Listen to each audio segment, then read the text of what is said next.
એક દુલ્હાના મેરેજ એક વૃદ્ધ કરાવે છે અને દુલ્હાના થોડાક સમયમાં જ જે જીવન હતું તેમાં ભંગાણ પડે છે.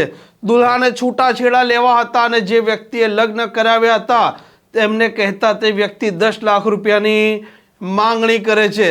આ દુલ્હો ત્યાં સુધી કંટાળી ગયો હતો કે તેણે આ વૃદ્ધને જાહેરમાં છરીના ઘા ઝીકી હત્યા કરી નાખી છે.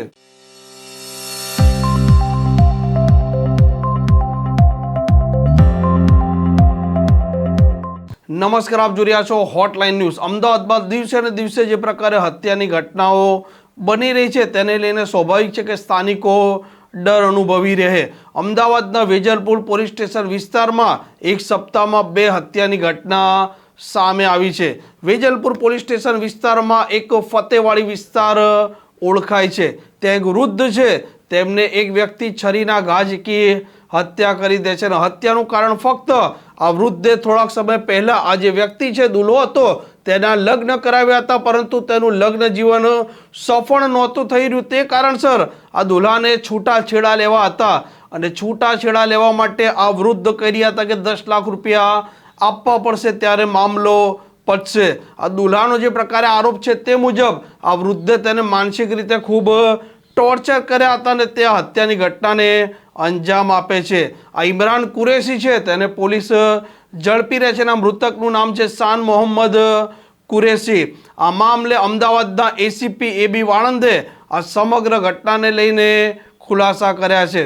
આમાં એવું છે કે ગઈકાલે જુહાપુરામાં ગુલજાર પાર્ક સોસાયટી છે, ત્યાં એક શાન મોહમ્મદ કુરેશી ઉંમર વર્ષ 75 હતા, એમનું મર્ડર થયું છે. હકીકત એવી છે કે જે મરણ જનાર છે એણે આરોપી છે ઇમરાન ઇશાક કુરેશી કરીને એના અને એના ભાઈના લગ્ન કરાવ્યા હતા વચ્ચે રહીને. અને જે બંને વાઈફો હતી, બંને ભાઈઓની 2023માં લગ્ન કર્યા પછી 2 માસ રહી અને પછી જતી રહી. ત્યાંથી ગયા પછી એ લોકો અવારનવાર જે આરોપી છે એના કેવા પ્રમાણે હેરાન કરતા હતા અને છૂટાછેડા માટે 10-1 લાખ રૂપિયાની માગણી કરતા હતા. અને એમાં વચ્ચે જે મરણ જનાર છે પોતે પણ વચ્ચે રસ દાખવતા હતા. એના કારણે હવે પોતે એકલા રહેતા હોય અને સતત માનસિક હેરાન થતા હોવાના કારણે અકૃત્ય કર્યું હોવાનું અત્યારે જણાવ્યું છે, પણ તપાસ હાલમાં ચાલુ છે, સત્ય બહાર આવી જશે. સાહેબ, એનું નામ શું છે, બેકગ્રાઉન્ડ શું છે, શું કરે છે, કોઈ ગુનાહિત ઇતિહાસ છે કે કેમ?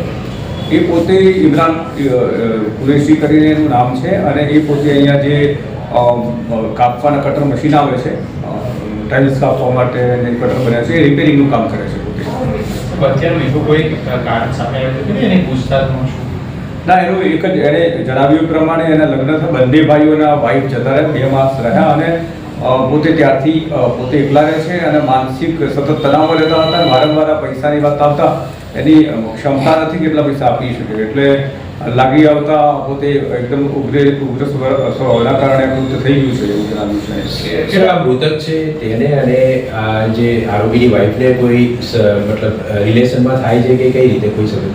એમાં જે મૃતક છે એ જે આરોપી છે એની સાસુ છે, એના મામા થતા હોવાનું જણાવ્યું છે. આ પ્રકારની ક્રાઇમ સ્ટોરી માટે હોટલાઇન ન્યૂઝ ડે ચેનલને સબસ્ક્રાઇબ અને શેર કરવાનું ભૂલતા નહીં. આવા પ્રકારના વિડીયો તમને જોવા ગમતા હોય તો હોટલાઇન ન્યૂઝ ચેનલને લાઇક, શેર અને સબસ્ક્રાઇબ કરો.